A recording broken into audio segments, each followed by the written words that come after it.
Nu vil jeg vise jer, hvordan man laver en slange.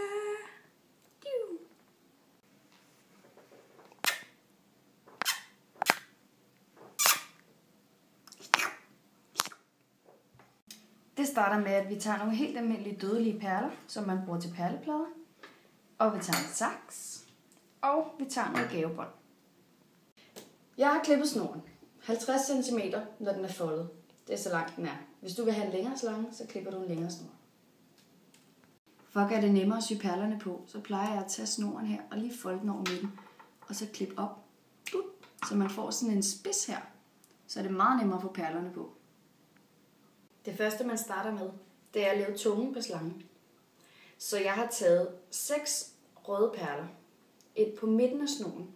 Og jeg deler dem her 3 for 3, og jeg ser lige, at de er i midten. Det er de. Så tager jeg den ene snor. Det er lige meget, om du tager den ene eller den anden. Tager du den ene snor, springer de første 3 over, men går ned i de næste 3. Og vær lige sikker på, at I holder på de her. Fordi at ellers så rykker det sig væk fra midten af. Og så plejer jeg lige at hive op i den midterste her. Og sådan der. Det ved jeg ikke, om I fik meget ud af.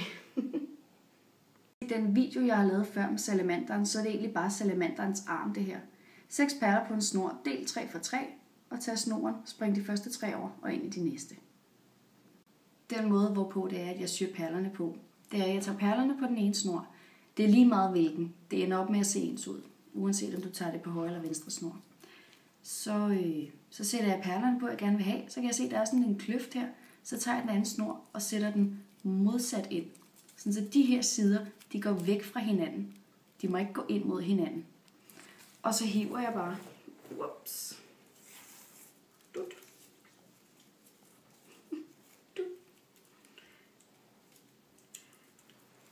Og som I kan se, så har jeg allerede lavet, efter tungen, så startede jeg med 2 perler, så gik jeg op til 3 perler, og det her det er øjnene. Som I kan se, så er jeg begyndt at lave sådan noget mønster ind i den, nogle streger, der kommer ind fra hver sin side. Sidst har jeg lavet streger i denne her side, og jeg har så valgt for at gøre det nemmere for mig selv at bruge den anden side af snoren nu, for så kan jeg ligesom se, hvordan det er, at stregerne kommer til at ligge. Så jeg tager skiftevis lyse og mørke perler på denne her, og syr dem ind, for ligesom at have et overblik over, hvilken side mønstret skal komme fra næste gang.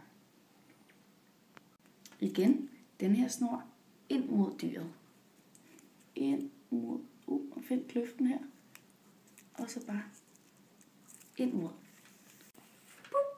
Det her det er så meget snor, der er tilbage. Ud af den længde, jeg tog. Og jeg tror, jeg slutter den af nu.